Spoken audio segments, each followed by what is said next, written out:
Okay, the more Tiny Dancer Bomb version, aka Small Conference Championship preview edition of the Bottom Line Bombs and Sports Gambling Podcast Network is brought to you by Cut. Cut is a peer-to-peer social betting platform, U.S.-based, available 40 states. Head to cut.com. It's KUTT.com. Use promo code SGPN for 10% deposit bonus. Also, Underdog Fantasy. Play the fantasy pick 'em the chance to win 100 times the NBA, NHL, college basketball, and more.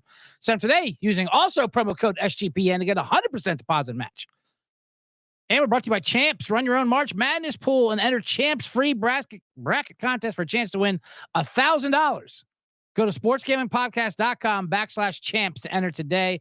Also, Hall of Fame Bets, sports betting research platform for parlays, player props, and game lines. Download the Hall of Fame Bets app or visit HOFBets.com. Use code SGPN. Get 50% off your first month. And making smarter bets today. Here we go. That's my face. And here's the theme song. I was reading things.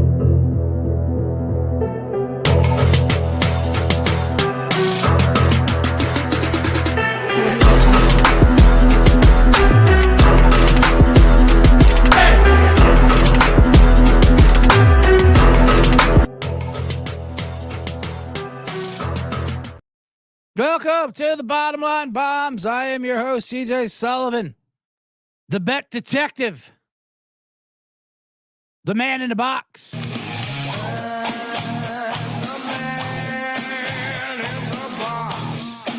Bringing you bombs. Yes. Palpable bombs. I'm back in studio in the main room, out of the side quarantine, out of the box at home in Hollywood. Over to Eagle Rock, out of the quarantine booth, and into the main office where I can give you palpable bombs, unlike my Bombenheimers that blow the speakers out of your computer. But we are here. Back with a great edition. We got more small conference college tournaments today. I'm going to preview, give some more futures out on that. Horizon, Missouri Valley, West Coast, SoCon. We already dropped our one future, the first game of the tournament with Florida Gulf Coast. That was fun. Losing to Queens, New York. No, that'd be Queens, North Carolina. They lost to. Oh, they must be a hot Cinderella. No, that Queens lost the next game as well. So it was all pointless. Anyway, we have a great show today. So give it all that. Plus, I got, of course, some other general stories. You got lady soccer. You got the Iditarod had a fun thing. That Iditarod, man. Oh my God, I love it. One thing you might not know about me, C. Generous, is that the Iditarod is one of my favorite sport events all year round. Mainly from a joke my dad used to tell. But anyway. I love the Iditarod. But we have a lot of college basketball, a lot of things to get into. We did good. Thursday night games tonight. I might as well give you out a few of those binks for tonight, just because they go off quickly. At least the NBA. I like to sprinkle some NBA. We went 3-0. Well, we lost Florida Gulf Coast future, but on Monday we gave out the Bucks versus the Clippers. We got lucky there. We gave out Bucks -5.5, and then guess Giannis has an Achilles problem. What? An Achilles problem? Well, when did this happen? Who knows? On the flight, maybe? Then went off as 3-point dogs, and luckily the Clippers just collapsed, and the Bucks got the win and cover anyway of 5.5. We had Lakers over OKC. We had Baylor. Anyway, over Texas. So that was good. I was also on the wrong side of a Giannis news. The NBA is impossible with their fucking injury and people who sit out news. They don't tell you. So Giannis has an Achilles injury. Okay, that doesn't sound good. I guess he won't play at Golden State. Nope, he was fine. He was in A+ form. I took Golden State before that news came out. That line crashed. But luckily Golden State beat the living bejesus out of him, so that was fine. It turned out to be fine. Don't worry about me, C. Generous. I still got the bink. Anyway, this is fantastic. So tonight, I was also on the Celtics. I've some amazing epic collapses when I'm fade a team. The Brooklyn Nets can't beat anyone unless I take them. Then if I take Brooklyn, I'm going to go against them. I mean, then they're going to win. Then they're going to sweep Atlanta. That being said, I'm going against them tonight again. Why not? Why? Because they're playing someone who they should beat. They're favored. That's why I like it. Playing the Pistons at Detroit, the 9-52 Pistons. So I'm going to give that out real quick for anyone who is listening and watching live on YouTube. Rush to your betting windows, your open tabs. Get on that Pistons money line almost, but these Celtics, my God, how are they going to bounce back? They blew a 22-point lead versus Cleveland. Why? Because I was on Boston. In about 3 minutes, it seemed like. You got a white Dwayne Wade. What the fuck was going on out there? Anyway, so I'm going to do a spite pick. Nuggets -1. We'll bomb that.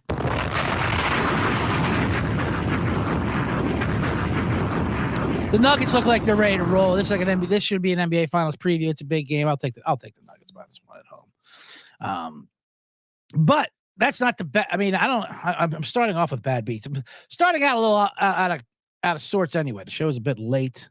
The outline's kind of sketchy. If you could see the papers and the passion that I got going on here, I mean, look at this. These papers. If you're watching on YouTube, I might as well get in the box. Look at these fucking papers I got everywhere. And the outline's not, if you get a zoom in on that, that's not good. Usually I wouldn't say detailed, but I got a pretty good handle on what I want to say here. You have to when it's just you in a box. Let me get a wider view. I don't want that zoom in into me. Like I said, it's not easy just being a sole voice into a microphone.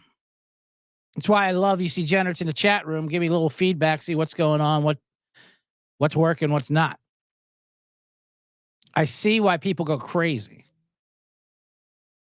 when they just talk, like when it's just any kind of isolation event. Like they say chess players, genius chess players, they become great. And then eventually they all go mad. They all go fucking crazy. They're all like homeless, or they go to Iceland to be racist, like Bobby Fischer. Because they start playing themselves in their brain, because that's like their only opponent. Am I comparing myself to a chess genius? Yes, I am. I'm a chess genius of picks with bits for tobacco use only. Hot, fake sports takes with occasional plays and futures that hit and some bombs that hit. I'm the Bobby Fischer of that. Although you can't really compare, you shouldn't compare yourself to Bobby Fischer anymore because he is a terrible person. But it comes with the territory being chess. I always say my style in here, like I don't listen. Anyone who just talks by themselves anymore without a partner, without a team, I have utmost respect for nowadays. Like I don't make fun of Alex Jones anymore. I don't give a Jim Rome. I love it. I am a combination of Jim Rome and Alex Jones, I think. I love it, but I'm like, I get it. I get why you say the frogs are turning us gay. I get it. Because there's no feedback from anyone else. You don't know what the fuck is sticking and what's not. You're just saying things just to keep it moving. Anyway, let's talk some bad beats. I was on South Carolina last night. That was disgusting. Tennessee beat South Carolina by 7. They were the better team. They look good. To be honest with you, it was going to be a lucky backdoor cover if it happened. Although South Carolina, every time I play college, I hate it. Every time I hate NBA because of all the tomfoolery there. Because a 30-point lead means nothing. And just ridiculousness at the end. And college the same way. They miss free throws, turnovers for no reason, and full on contact with no calls. Anyway, if you didn't see it, the line was 5.5, 6.5, whatever you had. I had 5.5. Tennessee's up 7. South Carolina comes down for one more garbage shot, throws up a 3. It misses, comes off the rim. Guy comes down the middle for South Carolina, put back dunk, hangs on the rim. Crowd goes nuts because everyone knows what that is. That means cover city. South Carolina is going to cover home for the home team. The players know what the spread is. The coaches know what the spread is. Everyone but the announcer. The announcer goes, oh, that's not going to count. Doesn't matter. That means nothing. That means nothing. What? How the fuck do you think that means nothing? This is the game you're covering, right? They told you beforehand that you're going to be announcing this game, right? You think you would check what the point spread was? How can an announcer in today's age not know what the spread is of a game? We can't. Your kids can't. It's inattenuated. It's nonstop commercial. Jamie Foxx is telling you the line in mid-game. Kevin Hart pops up on a hologram. Hey guys, put your $5 sweat-free bet down on South Carolina. Like everyone knows the spread. That's what it is now. Like it or not, it's got consent issues. Really, gambling in sports world. This announcer, he wants to ignore all that. He wants to go to a simpler time where the winner means something. The winner means nothing. It's who covers means everything. Anyway, put back dunk, cover, crowd goes nuts. It was going to count. It should have counted. It got in right before the buzzer. Referee waves it off. And you could tell he was an SEC good old boy referee. He didn't like the way this guy was hanging on the rim, if you catch my drift, and dunking the ball down 7 at the buzzer. Either the referee had Tennessee, or he wanted to get to dinner and get the hell out of there. It's like, no, didn't count. The way he waved it off. College referees are racist anyway. I always believe. I believe the charge. I'm glad they've toned down on the charges. The rules committee had to tone down on charges because it just seemed aggressive. It just seemed like they all seem like they're all like state sheriffs. They're all state cops. No, son. That goes the other way, son. You cannot put your balls in that man's face and dunk on over him. We play set shot rules here. So I don't know where you're from, son. But here we respect the restricted line. The Georgia Southern line. Anyway, you could tell he dunked it, and the way he hung on it, and they celebrated. His refs like, no, doesn't count. And then they got a call down. Well, fucking take a look at it. So they go to the replay for it. And somehow the clocks weren't synced up. I mean, what's going on? How are the clocks not synced up? What? It is 2024. There's 17 different fucking cameras in there. It's ESPN, for God's sakes. Anyway, it was a crime. It was a crime. And it was ruled by state sheriffs. All these cops are state police. That's all it is. Anyway. All right. That was enough of that. We'll get into some of that later in the high school, but I don't have time for that. I didn't realize I was going to go that rambling on. Anyway, like I said, we got more Tiny Dancers, small conference coming up. We already went through Sun Valley's already having a hell of a tournament. So we got more tournaments to go. It's just going to get crazier from now, C-Generates. Now we got morning games. Once you get morning games, that's when you become full C-Generate. That's when you're betting 8 a.m. with your coffee and poached eggs. It's fun time in March. But first, let me tell you about, speaking of March and the madness, here at SGPN, we're having Merch Madness. What's that? 15% off everything in the merch store. Promo code MADNESS. Mention. This is what Ron Burgundy. I don't read through these ad reads beforehand. And it says, mention at some point on the show and name some merch that you think people should get. I was supposed to mention it beforehand, I think. But anyway, Matt, I'll go through that later on the show. That's what I'll do. I'll listen to that point of view and do it later on the show. But like I do tell you about Cut, peer-to-peer social betting platform, U.S. based, available in 40 states. Peer-to-peer social betting is a new and better way to bet. Bet directly against your friends. Create your own bets, create your own lines, and let Cut handle the payment side. You have to chase anyone down for money. Like I said, there's nothing worse than when your friend owes you money. You don't want to fucking run them down like you're a small-time bookie for like the $50 he owes you or whatever. But you also don't want to see him on Instagram posting about how great his night in the town was at the Ponderosa. Are Ponderosa still around? I think there's like 8 Ponderosas. They're like Blockbuster videos. I think there's like 3 left. Anyway, point is, Cut.com. Download Cut today in the App Store or over at KUTT.com. That's KUTT. Use promo code SGPN for a 10% deposit bonus. Also, Underdog Fantasy. God damn, I can never find these things. It should be somewhere. There it is. That was bet 365. Underdog Fantasy. Oh, man, this is a big one. The easiest place to play fantasy sports. Also the fastest growing fantasy app in the industry. There's a pick'em game. You can pick higher or lower. Stat totals of week's game, chance to pick. Like tonight, I told you I love those Nuggets. So we're going to go Jokic. Higher than 10.5 rebounds. He'll crush it. He will crush the Celtics on the boards. Pistons money line. Jaron Warren. Running back for the Steelers. He's going to play for just Jade Warren. Point is, pick your own damn Underdog Fantasy. Sign up today with promo code SGPN. Get your first deposit doubled up to $100, as well as an instant pick'em special. Visit UnderdogFantasy.com, find the App Store, and don't forget to register with my promo code SGPN to get your first deposit doubled up to $100, as well as an instant pick'em special. Must be 18, present in the state where Underdog Fantasy operates. Terms apply. Concerned with your play? You shouldn't be. I'll give you one you're not going to be concerned about. Or they're probably talking about your overall mental health with it.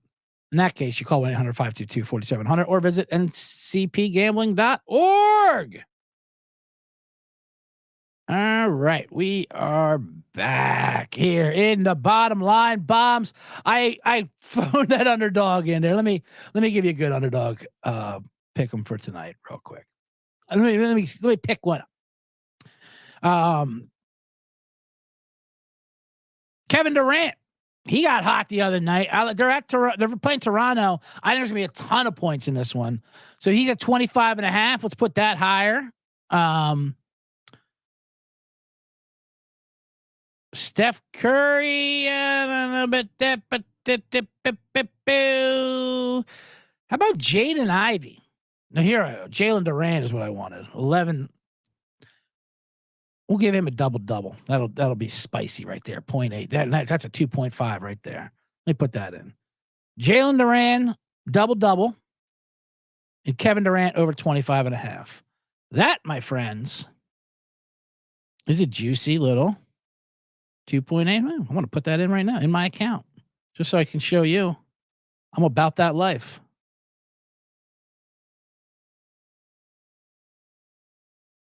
Oh, yeah. Yeah, it's in there. Well, about that life, that underdog life. All right, we're back here. And let me confirm it, just so you guys know I'm not fucking around.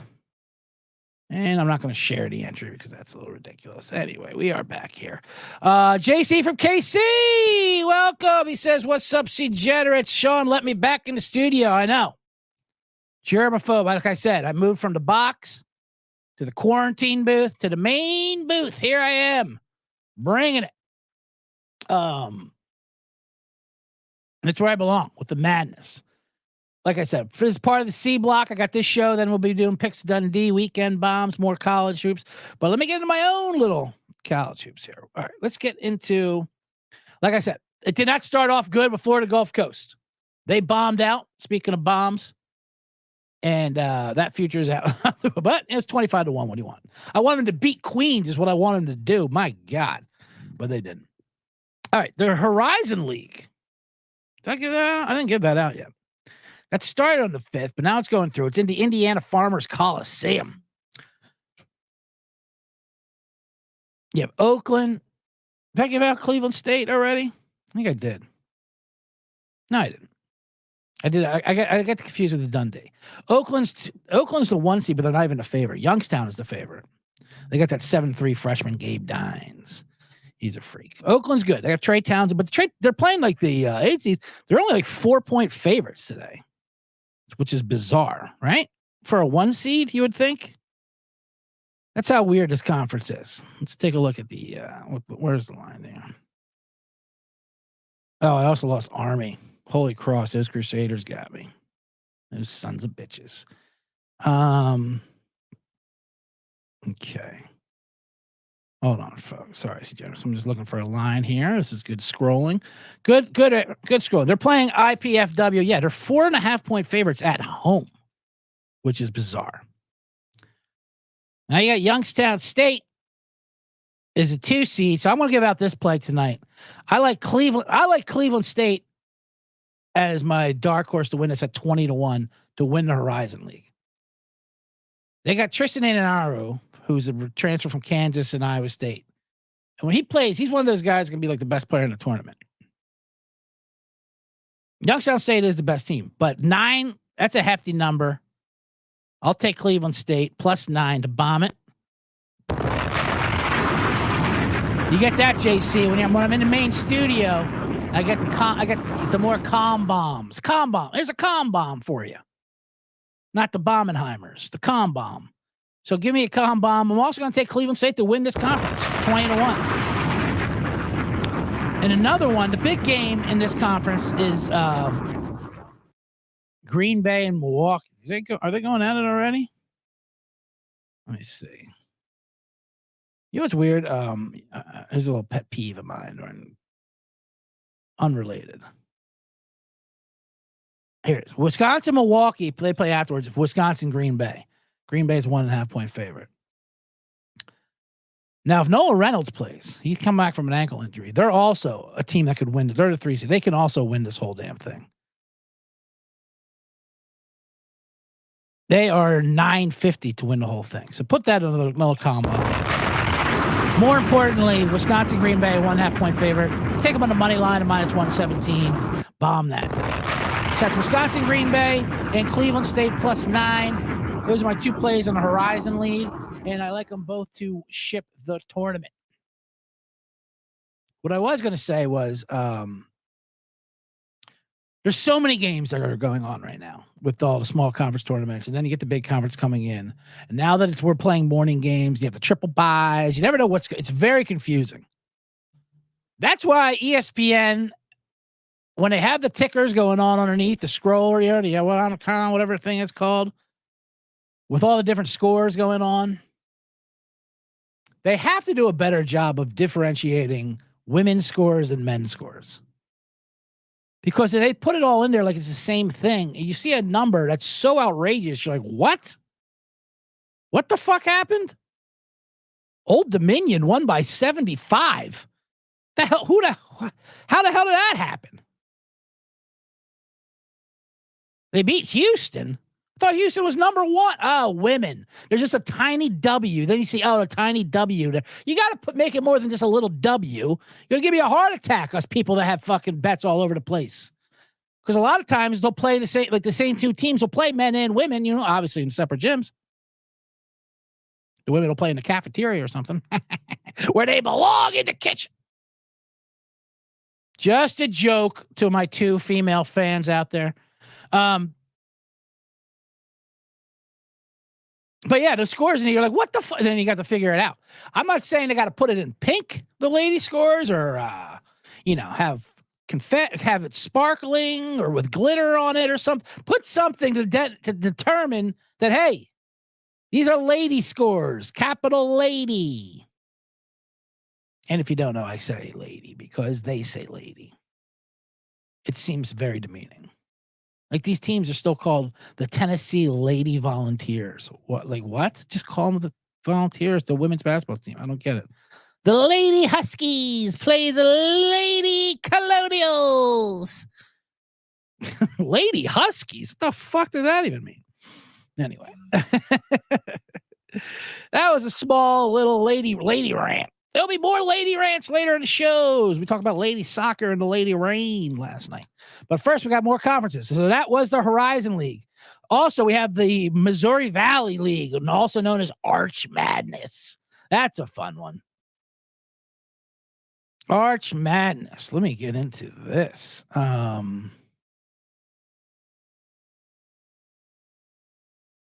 me take a look. Let me take a look at the lines here. NCAA futures. Okay. Horizon I gave out. Green Bay's at 9-1. Cleveland State's at 22-1 now. Jeez. All right. Patriot League I already gave out. Atlantic Sun, there's only 4 teams left. I don't like any of those. Let's go to the Missouri Valley. Where the hell is that at? There's so many of these goddamn stupid conferences. Big Sky. Oh, that thing already started. Should we skip that one then? No, it starts today. Missouri Valley. Where the hell is it? Okay, I got Indiana State plus 160. There we go. Drake 210 is a second shot. Bradley 350. Northern Iowa is a nice one, a 9-1. But this is also I like this tournament because it's called Arch Madness. I like anything with a pun, like our Merch Madness promo code we're giving, promo code Madness at the SGPN gift store. You know, you get yourself a bottom line bomb shirt, man in the box. If you can see that, nope. Yeah, you get yourself a Bet Detective shirt. Go to the merch store, get Bottom Line Bombs, 10% off with merch with Madness as the code, or 15% off. What did I say it was? Anyway, point is, get all stuff me and get my name out there. Fuck all the other shows. They're all fine. They're doing fine. They're under the same umbrella. They're not here by themselves, putting it in, putting it out. They got partners. They got rotating teams. They got producers in different states. This is just me giving you scatterbrained content. I'm already blowing through conferences. Where was I? Arch Madness, obviously, because it's in St. Louis. Indiana State, they got Kareem. They got Kareem Abdul-Jabbar, hilarious guy, big goofy white guy with the goggles, who's good, very good. He's got that old school 70s style. Indiana State, obviously, comparisons with Larry Bird when they were there. Indiana State, but a plus 160, you can't take him, or Drake or Bradley. Northern Iowa, you can. Now, Belmont at 15-1, that's going to be my bomb. I'm putting that in there. They're a hot team. They're the hottest team coming into this conference. You know, they do have an extra game because of the tiebreaker. They lost a fucking tiebreaker, so it makes them play an extra game. That is another thing with these small conference tournaments. Their setups are so insane. It's like, the first 7 teams get a bye. The next 4 get a triple bye. The double bypass, triple bypass, quadruple bypass bye for the top 2 seeds. The 16 through 18 seeds play in a basement somewhere, and they'll just tell us who came out alive, and we'll throw them in a tournament somewhere at a home game. Like, what? All right, you guys figure it out. I can't even keep up with the way they do these systems. Anyway, but Arch Madness, Missouri Valley, we'll take a shot at Belmont. Now let's get to a conference that everyone knows of, at least. There are so many small ones. There's the Summit League. I mean, should I do the Summit League too? Why not? Let me do the Summit League, and then we'll get into, because that starts tomorrow at the Denny Sanford Center in Sioux Falls, South Dakota. South Dakota, there's one, North Dakota or North Dakota, they're always there. South Dakota State's the favorite at plus 150, as well as they should be. They got Zeke Mayo, star player, and then they got like a bunch of other guys all average like 12 points a game. They got a lot of balance. They're good. But an interesting thing is they're the 1 seed, and the 4 seed, who they eventually will have to play in the quarterfinals or semifinals, is the St. Thomas Tommies out of Minnesota. And they're the second favorite at plus 250. St. Thomas Tommies. What a great name.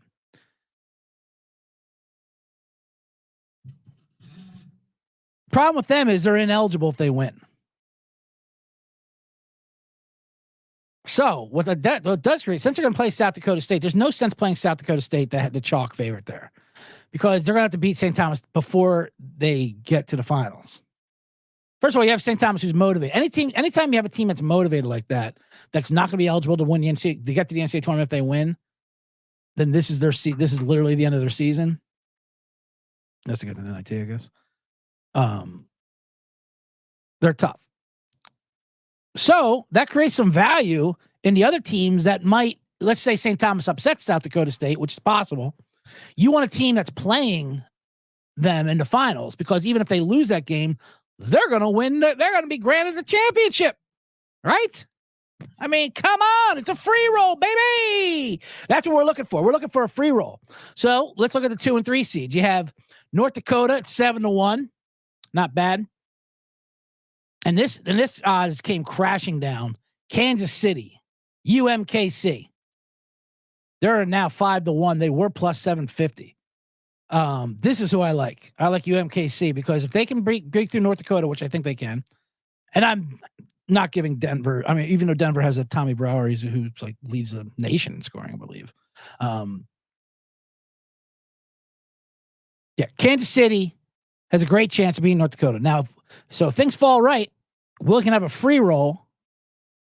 You put a little on St. Thomas, which I like a motivate team, and Kansas City plus money, or just get Kansas. You don't even need that. If you got just straight Kansas City and they're facing St. Thomas in the finals, I'm even confused myself. You're going to win no matter what. Well, it won't be the league tournament winner. That's not true at all. I got so confused. I just told myself I'm wrong. They're a free roll to get to the NCAA tournament, but so it's not as exciting when they were 7-1. Now that they're plus 475. Either way, I like UMKC to win this. Let's bomb that. I confused myself on that. See, that's the thing. I was just going to give out some rules about betting. Don't get too cute. Keep it simple. And I just did my entire self there. All right. Let me do one more of these. Like I said, let's get to that West Coast one. One that people know about. And Sano says, "Can I get some eggs over my hammy at the Denny Center?" I know. I do love these fucking places where these tournaments are happening at. The Horizon League that I mentioned, it's at the Indiana's Farmers Coliseum after they play at home games. The Arch Madness. American East is home campus. Summit League is the Denny Sanford Center. You get to moon over my hammy. The SoCon, which I didn't get to. I'll get to a bunch of these. You can listen to the rest of the C Block, me and Picks Dundee after this one. We'll get to all of these. But that's at the Harris Cherokee Cart Center in Asheville. CAA is at the Entertainment and Sports Arena in D.C. What? Harris Cherokee Center is kind of hilarious. So it's a combination of Indian casino and then Americanized colonial casino. Harris bankroll. That kind of sums up our country right there. Okay, real quick before I take a break, just tell some ad reads. Let's do the West Coast tournament in Las Vegas. This thing is going to be madness. Not madness, but you got Gonzaga and St. Mary's. Gonzaga looks like they've figured things out. They beat San Francisco on the road, good win. They blew the brakes off of St. Mary's. And they have Santa Clara, which isn't the worst. ML, welcome to the chat. Back in the studio, correct? Back in the studio, bringing in the papers into passion, where I belong. That's right. Smash the like, everyone. I'll put that up on the board. ML, just tuned in. Smash the like, everyone. Everyone joining on YouTube, smash the like. That's a good T-shirt. I gotta get that in the merch madness. Anyway, so Gonzaga, St. Mary's. St. Mary's has been vulnerable. Ever since they lost that power forward, what's his face? I forget. Ever since they lost him, they've been vulnerable. They're not, which I kind of upset because I have a future ticket on St. Mary's to win the championship. That's not looking good. Gonzaga, on the other hand, looks good. They look like they should. They'll probably win this tournament. It's what they do. It's in Las Vegas. Their fans pack out. They come down from fucking Spokane, that meth capital. They love his ex. But what's the point of betting Gonzaga minus 115? There's no chance. Let me run down the odds real quick. It is.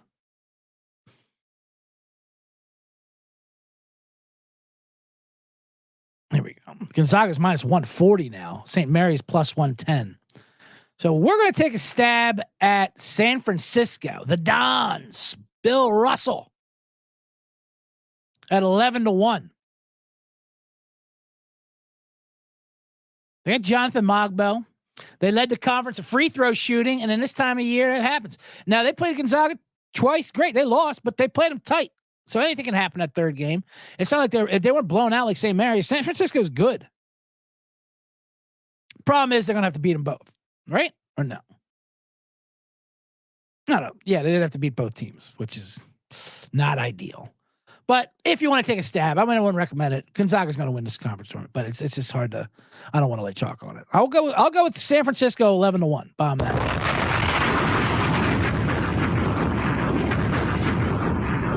With famed Bill Russell, alumni, and then Red Auerbach took a stab and broke all these racist tribes that draft Bill Russell. No one else would have done it, but he had the vision. Red Auerbach. I don't want to print Red Auerbach like he's a civil rights leader. Oh, really? You had the vision that a 7'1" black man dominating a sport was gonna help your team make money, win championships. Yeah, you're a real fucking Martin Luther King there. Red. Anyway. Those are some more small league tiny dancer pops. Let me get some ad reads and we'll come back. We'll talk some more fun stories and of course, a man in the box. All right. What about Champs? I got to tell you about Champs real quick. Champs is hosting a free March Madness bracket contest for a chance to win $1,000. This is exciting. So if you host your own March Madness pool on Champs, you'll get an extra free entry into the bracket contest. You don't need to do that, but you go to Champs. So tiebreakers determined by who enters first. Make sure to register now so you don't miss out. This is fun. So head to sportsgamingpodcast.com/champs. That's sportsgamingpodcast.com/champs. Enter for a free bracket. It's a free roll to win $1,000. Then if you host another pool with your friends, you get another free entry. That's pretty good. I want to be on there. You can play against me, the man in the box, the bet detective. I'll go on there. For a fucking free dime, sure. You could use that. The way they pay me around here. They just let me back in the studio, for God's sakes. Anyway, so do that. I'm going to make a video about that after the couple shows. That I want to do some more promo videos. I got one about Cut, which they haven't aired yet. I don't know why, but we'll get on that later. It's just me, the lonely man in the box. No one cares about me. Hall of Fame Bets does, though. Win bigger by betting smarter this NBA season with Hall of Fame Bets, a sports betting analytics platform for parlays, player props, and game lines. Research every NBA and soccer bet with historical stats and data. Enter any parlay idea into Hall of Fame Bets revolutionary parlay optimizer tool to get hit rates broken down by leg as well as an expected probability. For the entire parlay, sort all players and hit rates, blah, blah, blah. I've been told that by the companies. Don't say blah, blah, blah when reading our ad reads. Read the words. So I'll do that. Sort all players by hit rate for any bet to learn which players are hot, which players' picks have value. Stop betting in the dark and join over 30,000 users researching with Hall of Fame Bets to craft more intelligent, data-driven parlays. Download the Hall of Fame Bets app or visit HOFBets.com. Use code SGPN to get 50% off your first month today. Start researching, start winning with Hall of Fame Bets. And we are back here in the Bottom Line Bombs. I'm your host, CJ Sullivan, the bet detective, the man in the box.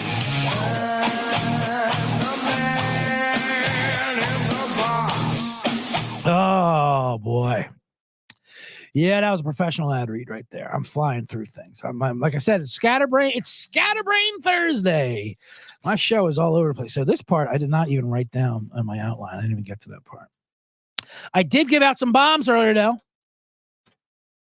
NBA tonight. I like the Pistons on the money line, plus 120. Oh, the Nuggets -1 versus Celtics. I think they're actually getting 1.5 now. They're both getting 2. Pistons are getting 2.5. Nuggets getting 1.5. Take the points if you want. I like them both on the money line, to be honest with you. I give out some college bombs, right? I give out Wisconsin Green Bay +9. Oh no, -1.5. Who's +9? Oh, Cleveland State's +9. Wisconsin Green Bay's -1.5. Anyway, and of course some futures. You can get to that. But now let's talk some fun stuff that happened. Last night we talked some lady sports talk earlier with the lady ticker and the ladies basketball scores. It's a pet peeve of mine every madness how they just sprinkle in those lady scores like they're the men's scores, and like it just confuses you. It confuses you because the numbers are so vastly different. You're like, what the fuck? Louisiana Tech just beat Arkansas by 65. Oh, that was women. Okay. Put that in pink for crying out loud. But last night, the women's soccer team, the lady soccer team, I'm sorry. Got to keep the brand going. The U.S. lady soccer team, they beat Lady Canada, the Lady Canucks in a shootout down in San Diego. And there was rain. Oh my God, the rain. People understand what rain does in Southern California and the way people react to it. Everywhere else, like, okay, there's rain. Play the game. Who gives a shit? Not in Southern California. Southern California, and it rains, it shuts down everything. People freak the fuck out. They have no idea how to handle it. It rained yesterday here, Los Angeles. How do I know that? Because every single conversation in the elevator I had in my building with strangers, that's all we talked about. It's pouring. I know. My God, earlier it was raining hard. It's all we talk about is the rain. Still pouring. Rain. I had a comedy show last night canceled because of the rain. And I am not kidding. Oh, it must be an outdoor show. No, it's not an outdoor show. It's an indoor show. Oh, was the roof completely torn off? Nope. Working roof. It was a roof on a structured building. I'm not even going to call it out. It's a good show, too. I was looking forward to it. Sorry, folks. Stay dry out there. They say stay dry out there. Like stay safe during an earthquake, like a tsunami is coming. Stay dry. Yeah, so LA, most emotionally fragile adults, they canceled a fucking show because of this. Cut to the ladies' soccer game. The first half, it was a mess. And it's kind of funny. Every goal is completely rain related. The field was soaked. It was. The pitch was soaked. The lady pitch was soaked. The basement was flooded, if you will. That's an overture term that a lady actually taught me the other night. She said she was talking about a guy that got her hot, and she said, he floods my basement. I thought that was pretty funny. Anyway, so the lady pitched. So you saw the first U.S. goal, like the lady Canuck defender tried to pass it back to the goalie, and the ball just skidded and stopped because everything was soaked. So the U.S. girl just kicked it in. This is advanced women's soccer analysis. The U.S. girl went over there and kicked it in. It's the kind of breakdown you're getting from me. But the point is, it was all rain related, and everyone's tweeting in like Julie Foudy, all the fucking all. The University of Miami football has I think, in men's college football has the most surly alumni who just like, oh God, you're not like the U. A close second is the women's national soccer team. If I was on today, the man in the box, mid-40s, white man, was a player on the ladies' U.S. national soccer team, I'd be pretty pissed and furious about the alumni who talk about the glory days because they used to beat these teams fucking 10-0, just like the old dream team of basketball team. Yeah, well, other countries have gotten better now, okay? Because of you. So you can't have it both ways. Anyway, they're annoying. So they're saying, cancel this game. Why aren't they canceling this game? It's so unsafe. It's fucking rain. I mean, it's unsafe. You're slipping and slide. Now your fake injuries might be real injuries, might be real hamstrings. And then they're like, what's funny about it was anytime it happens here, the commissioner or whatever of this Gold Cup tournament, whatever the hell they're playing, is like, it's totally up to the refs. Oh, not out of our hands. What do you mean it's out of your hands? There's no way it's out of your hands. It's your tournament.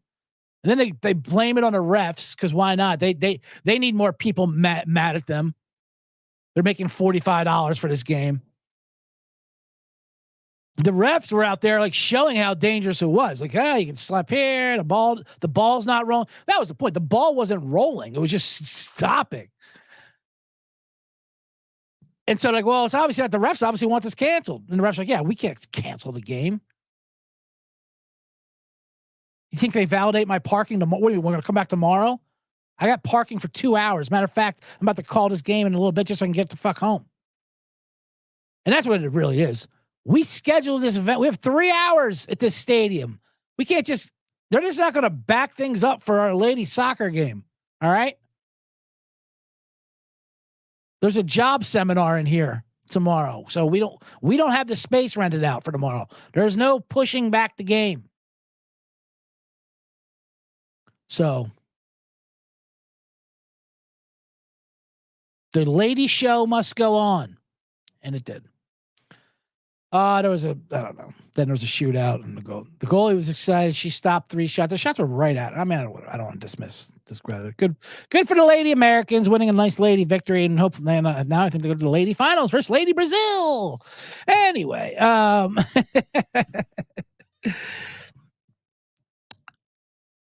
save the Iditarod for the box. Yeah, I was saying them trying to. I love when like these committees just ask the ref. The ref knows. The ref is getting $45 and maybe some orange slices for this. At the top of the show, I talked about the racist South Carolina referees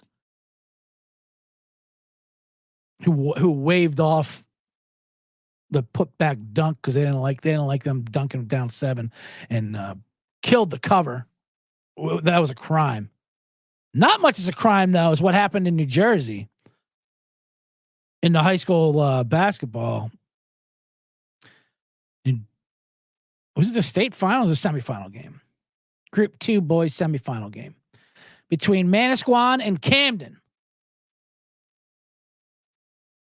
It's never good. It's rarely good when a high school basketball game becomes a national story. Even if it's one of the best buzzer beaters, like this one Philly the other night, it's only going to last like that night, Sports Center Top 10. This one's lasting a couple days because this was an absolute crime. This was like the 72 Olympics.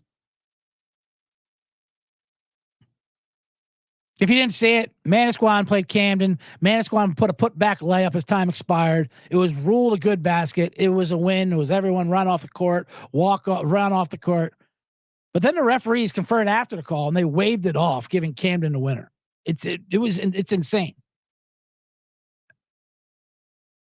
There's no instant replay in high school. It's not like college, even though there is video of it, and it's clear the bucket went in before the buzzer went in. So you can easily just fix this game with these refs and these guys. If you know the makeup of between Manasquan and Camden. Shout out to Camden, New Jersey. The man in the box was born in Camden, Our Lady of Lourdes Hospital. Camden's a place that has 4 hospitals, like one on each corner, kitty corner rivaling, if you catch my drift there. Although it's getting a lot better since they added an aquarium 20 years ago. So it's not good. The New Jersey State Interscholastic Athletic Association has come out and said they were wrong, but they can't overturn it.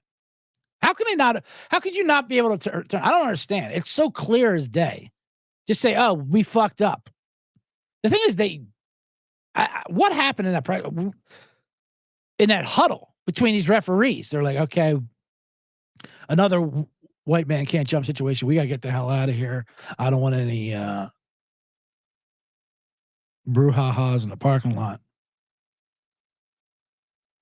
So Manasquan got an apology for the error. I'm sure that makes things okay. Hey, we apologize. The state of New Jersey apologized to you, but what do you want? We're New Jersey. This is what happens here. There's no justice or rights or wrongs are righted. There's payoffs. We get in the huddle, we do shady business, and that's the way it goes down. The organization said one of the 3 refs believed the shot beat the buzzer, while a second thought he heard the buzzer sound while the ball was still in his hands, prompting a conference between the 3 officials.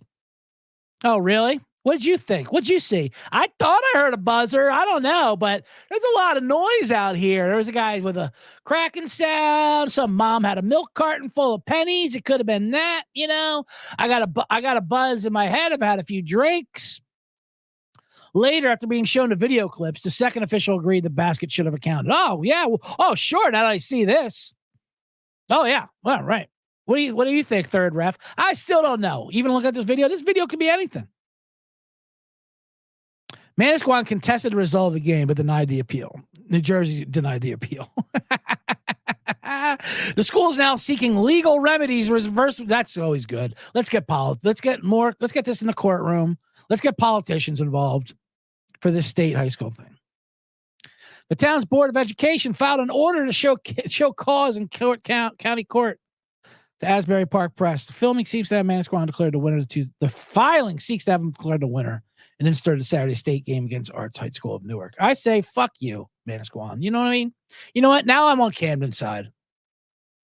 Camden side, our old conference, Bishop Eustace High. DeJuan Wagner went to Camden, scored 100 points in the game once. His dad, Milt Wagner, scored 81. Yeah, I'm on Team South Jersey. Let's go Camden Panthers. Because you know what? That's how things happen in New Jersey. And first of all, what's this replay? The replay, what is it? Your coach's film? This could be you could doctor anything. Just some parents, some Manasquan's mom, a Manasquan mom parent, like, in her fucking iPhone handheld bullshit. Camden's moving on. And if you really want to see, we'll settle this in the parking lot. I don't know what that means. No, it was a crime, but get used to New Jersey politics. This is where crime happens. That's on their slogan. It used to be New Jersey and you, perfect together. Now it's New Jersey. This is where crime happens.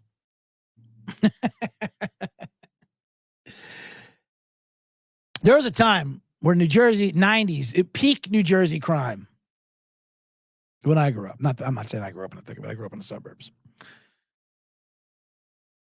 From Summerdale to Cinnaminson. I was not in these crime areas. I'm not trying to say I'm a tougher man in the box than I am. But there was a time during the 90s where, and Camden was right next to us in our conference. Camden's a huge, it's a huge city of all crime, at least growing up. Like I said, it's a lot better now. But Camden, Newark, Jersey City, they were all like in the top 10 of the most violent cities in America. And we had like 5 under consideration, like on the bubble. Joe Lenardi had a first 4 in, first 4 out of Trenton and the Brick City, Red Man. There was a lot. Well, the thing is, Jersey is it's so dense. It's the most per capita state in the country. Most diners too. A lot of people don't know that. Most diners, and that's why Sopranos are always in the diners. Good and good fellas. A lot of diner scenes. I already told you that story. One of my favorite diner New Jersey mobster stories.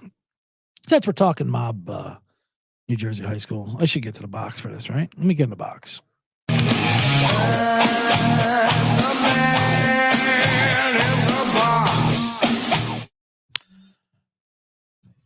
Up in Bayonne, New Jersey, North Jersey. North Jersey is different than South Jersey. I'll say that. I'm from South Jersey, which is the Philadelphia suburbs, and a different shore. North Jersey is near New York. It's really dense up there.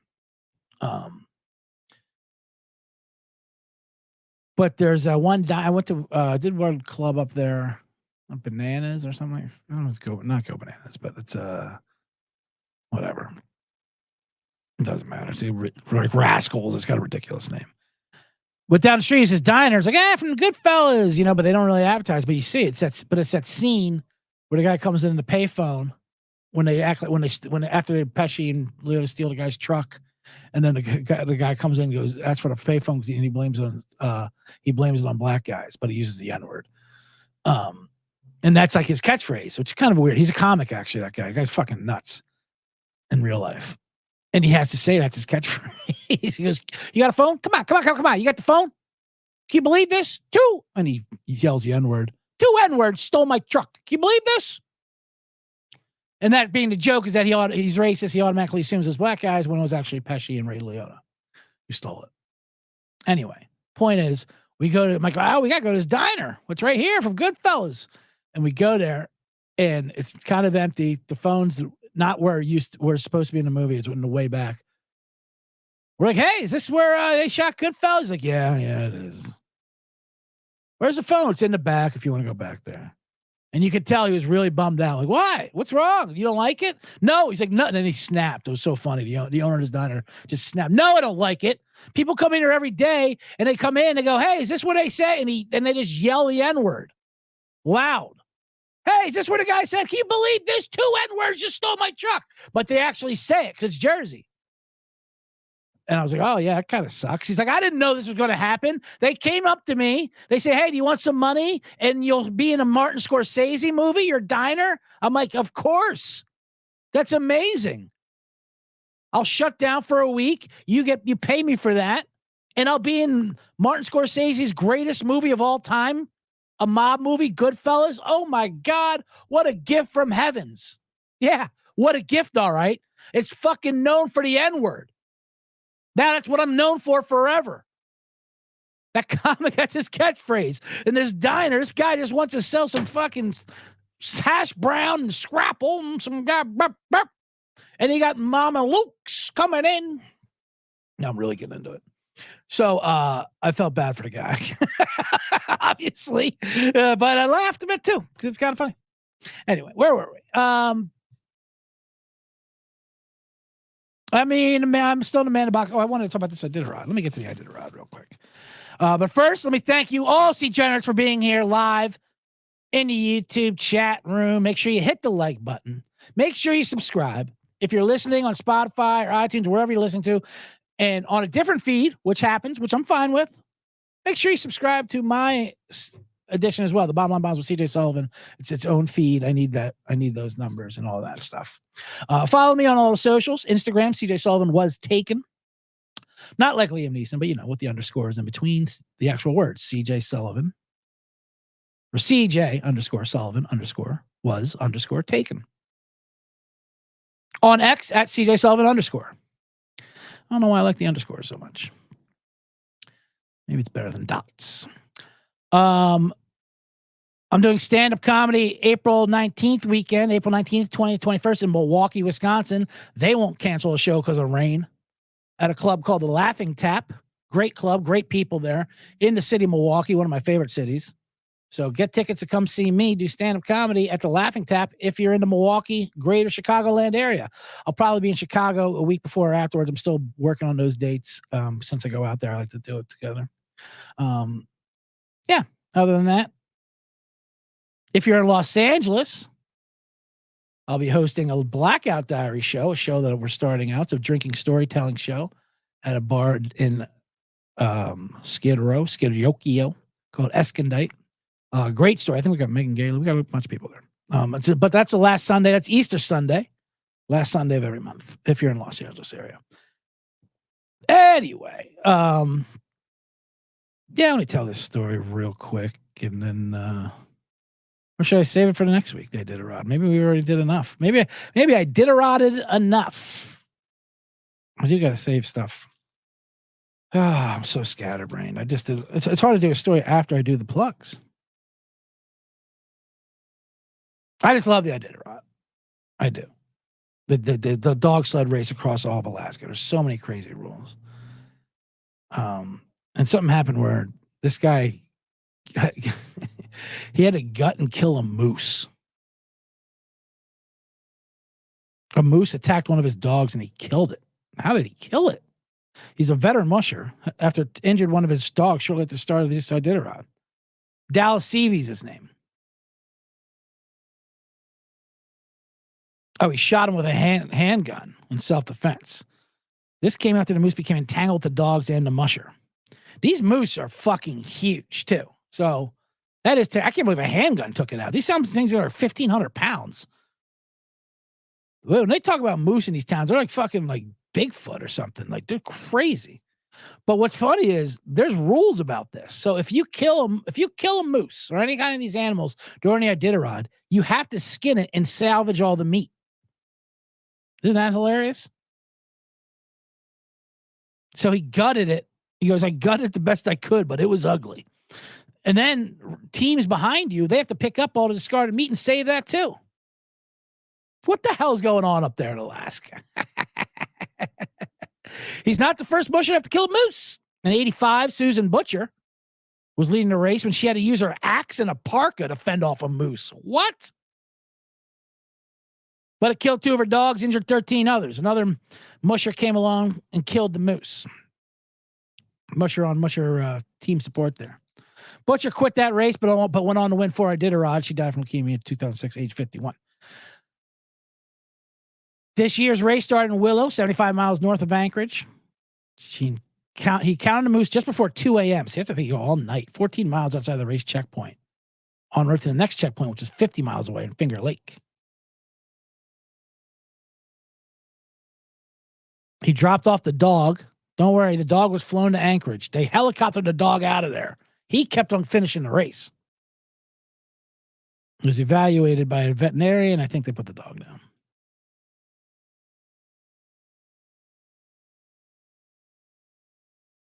But the number one concern of Alaskan state troopers, once they were informed of the dead moose, was did they salvage the meat?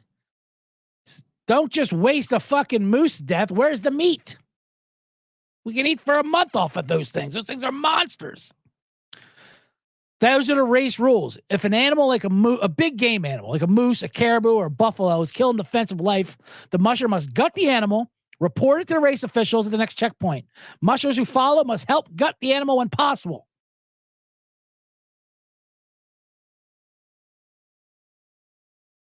Unbelievable. Race leader Jesse Holmes, who's now a cast member of a National Geographic reality TV show about life in rural Alaska called Life Below Zero. He had a moose encounter between two checkpoints. Not clear if it was the same moose. He said, I had to punch a moose in the nose out there. But he didn't offer other details. That's bullshit. That's the thing with these Iditarod racers. They always have these grand tales. But who knows if they're real? You could be making shit up. You're out there in the middle of the night, in the middle of Alaska. No one's around. You punched a moose in the nose. That works? That's with sharks. That's not with moose. Or meese. But they always come back with stories. Yeah, I had to stab it to death with a Swiss Army knife, and it ripped my arm off, this polar bear, and I sewed it back on. That was an old joke, my dad. That's what made me love the Iditarod to begin with. This will be for live and then on YouTube only. So this will make you subscribe to my YouTube channel, tell 50,000 of your friends. I'll do a short version of it. Guy walks into a bar, he says, tell me, tough guys drink for free. That's what he said. That's what the sign said outside the bar. Guy goes, oh my God, tough guys drink for free. How do you determine that? Bar owner goes, well, I've heard a lot of stories. You tell me a tough guy story and I'll determine if you're a tough guy and you can drink for free. He goes, all right, I was racing a Iditarod. Polar bear came out, attacked my lead dog. I went up and fucking stabbed the polar bear to death with my Swiss Army knife, and then he ripped my arm off. And I killed him with the one arm I had left. And then I used a Swiss Army knife to sew the other arm back onto my body. Got up, finished Iditarod race, and came in 4th place. Does that make me a tough guy? Bartender's like, oh my God, Jesus, yes. Of course you're a tough guy. You drink for free all night. And the guy goes, all right. All right. And if you can't look, I'm doing 1 thumbs up, 1 thumbs down, meaning he sewed the arm on upside down with the Swiss Army knife. That's the big Charlie Sullivan joke at the dinner table, which would always work. Anyway, with that will wrap up today's Bottom Line Bombs. I am the man in the box.